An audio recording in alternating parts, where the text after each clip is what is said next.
हर हर महादेव। प्रिय भक्तों, आपका हमारे चैनल स्पिरिचुअल देव ज्ञान में स्वागत है। शिव पूजन की विधि तथा फल प्राप्ति, यह 11वां अध्याय शिव पुराण में है, जो आज हम आपको सुनाएंगे। तो चलिए शुरू करते हैं। ऋषि बोले, हे सूत जी, अब आप हम पर कृपा कर हमें ब्रह्मा जी व नारद के संवादों के अनुसार शिव पूजन की विधि बताइए, जिससे भगवान शिव प्रसन्न होते हैं। ब्राह्मण, क्षत्रिय, वैश्य और शूद्र आदि चारों वर्णों को शिव पूजन किस प्रकार करना चाहिए, आपने व्यास जी के मुख से जो सुना हो, कृपा हमें भी बताइए। महर्षियों के ये वचन सुनकर सूत जी ने ऋषियों द्वारा पूछे गए प्रश्नों का उत्तर देते हुए कहना आरंभ किया।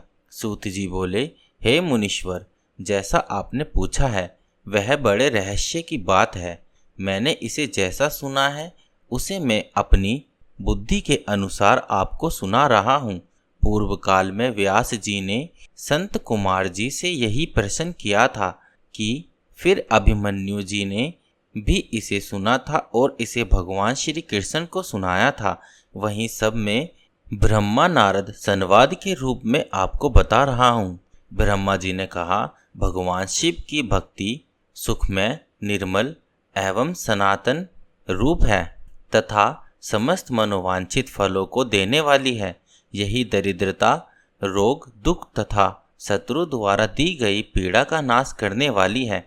जब तक मनुष्य भगवान शिव का पूजन नहीं करता और उनकी शरण में नहीं जाता, तब तक ही उसे दरिद्रता, दुख, रोग और शत्रु जनित पीड़ा से ये चारों प्रकार के पाप दुखी करते हैं। भगवान शिव की पूजा करते ही ये दुख समाप्त हो जाते हैं और अक्षय सुखों की प्राप्ति होती है।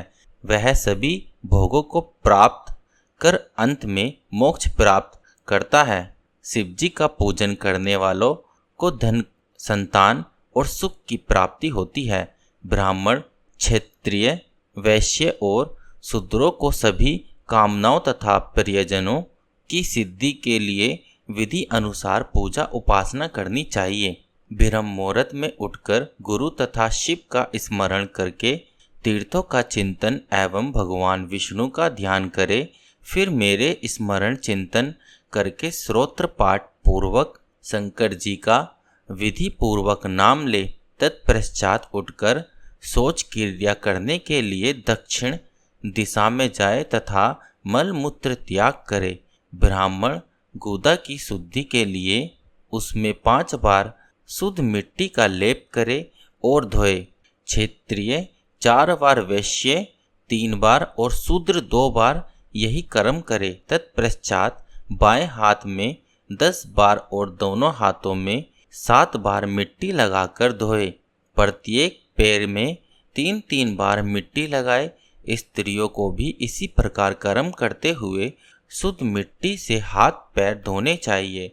ब्राह्मण को 12 अंगुल, क्षत्रिय को 11, वैश्य को 10 और शूद्र को 9 अंगुल की दातुन करनी चाहिए। छठी अमावस्या, नवमी व्रत के दिन, सूर्य अस्त के समय, रविवार को, श्राद्ध के दिन दातुन न करे। दातुन के पश्चात जलाशय में जाकर स्नान करे तथा विशेष देश काल आने पर मंत्रों उच्चारण पूर्वक स्नान करे। फिर एकांत स्थान पर बैठकर विधि पूर्वक संध्या करे तथा इसके उपरांत विधि विधान से शिव पूजन का कार्य आरंभ करे। तदुपरांत मन को सुस्थिर करके पूजा गृह में प्रवेश करे तथा आसन पर बैठे सर्वप्रथम गणेश जी का पूजन करे। उसके उपरांत शिव जी की स्थापना करे। 3 बार आचमन कर 3 प्राणायाम करते समय त्रिनेत्रधारी शिव का ध्यान करे। महादेव की पूजा के साथ महादेव जी के 5 मुख, 10 भुजाएं और जिनकी स्फटिक के समान उज्जवल कांति है, सब प्रकार के आभूषण उनके श्रृंगारों को विभूषित करते हैं तथा वे बागंबर बांधे हुए हैं। फिर प्रणव मंत्र अर्थात ओमकार से शिव जी की पूजा आरंभ करे। पद्य, अर्घ्य और आचमन के लिए पात्रों को तैयार करे। 9 कलश स्थापित करे तथा उन्हें कुशाओं से ढककर रखे। कुशाओं से जल लेकर ही सबका प्रक्षालन करे। तत्पश्चात सभी कलशों में शीतल जल डाले। खस और चंदन को पद्य पात्र में रखे। चमेली के फूल, शीतल चीनी, कपूर, बड़ की जड़ तथा तमाल का चूर्ण बना ले और आचमनीय के पात्र में डाले। इलायची और चंदन को तो सभी पात्रों में डाले। देवाधिदेव महादेव जी के सामने नंदीश्वर का पूजन करे। गंध, धूप तथा दीपों द्वारा भगवान शिव की आराधना आरंभ करे और भगवान शिव के मंत्र का आवाहन करे। सदियो जातम प्रपदयामि, इस मंत्र का आह्वान अवश्य करे। ओम वाम देवाय नमः मंत्र द्वारा भगवान माहेश्वर को आसन पर स्थापित करे। फिर ईशानः सर्व विद्या नाम मंत्र से आराध्य देव का पूजन करे। पदीय और आचमनीय अर्पित कर अर्घ्य दे। तत्पश्चात गंध और चंदन मिले हुए जल से भगवान शिव को विधि पूर्वक स्नान कराए। तत्पश्चात पंचामृत से भगवान शिव को स्नान कराए। पंचामृत के पांचों तत्व जैसे दूध, दही, शहद, गन्ने का रस तथा घी से नहलाकर महादेव जी के प्रणव मंत्र को बोलते हुए उनका अभिषेक करे। जलपात्रों में शुद्ध व शीतल जल डाले। सर्वप्रथम महादेव जी के लिंग पर कुश, आपामार्ग, कपूर, चमेली, चंपा, गुलाब, सफेद, कनेर, बेला, कमल और उत्पल पुष्पों एवं चंदन को चढ़ाकर पूजा करे। उन पर अनवरत जल की धारा गिरने की भी व्यवस्था करे। जल से भरे पात्रों से महेश्वर को नहलाए। मंत्रों से भी पूजा करनी चाहिए। ऐसी पूजा समस्त अभिष्ट फलों को देने वाली होती है।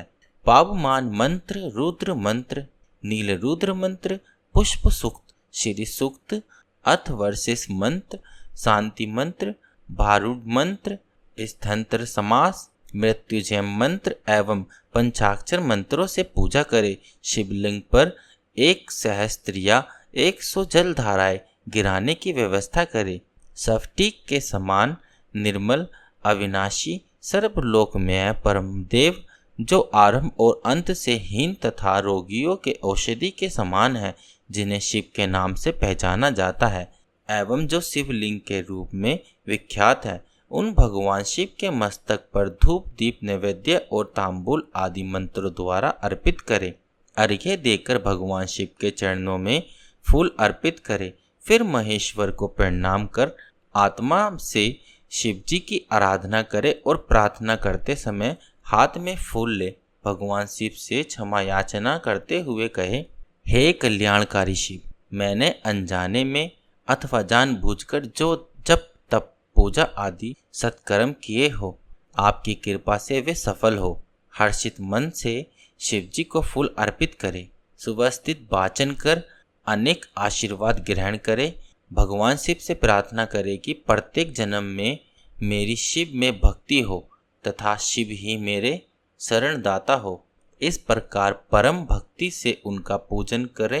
फिर सपरिवार भगवान को नमस्कार करे। जो मनुष्य भक्ति पूर्वक प्रतिदिन भगवान शिव की पूजा करता है, उसे सब सिद्धियां प्राप्त होती है।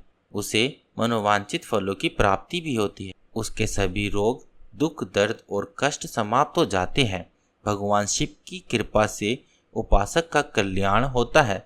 भगवान शंकर की पूजा से मनुष्य में सद्गुणों की वृद्धि होती है। यह सब जानकर नारद अत्यंत प्रसन्न होते हुए अपने पिता ब्रह्मा जी को धन्यवाद देते हुए बोले कि आपने मुझे पर कृपा कर मुझे शिव पूजन की अमृत विधि बताई है। शिव भक्ति समस्त भोगों और मोक्ष प्रदान करने वाली है। प्रिय भक्तों, इसी के साथ शिव पुराण का श्री रुद्र संहिता में प्रथम खंड के 11वें अध्याय शिव पूजन की विधि फल प्राप्ति हमने समाप्त कर दी है। अगर यह वीडियो आपको पसंद आए तो लाइक करें। धन्यवाद।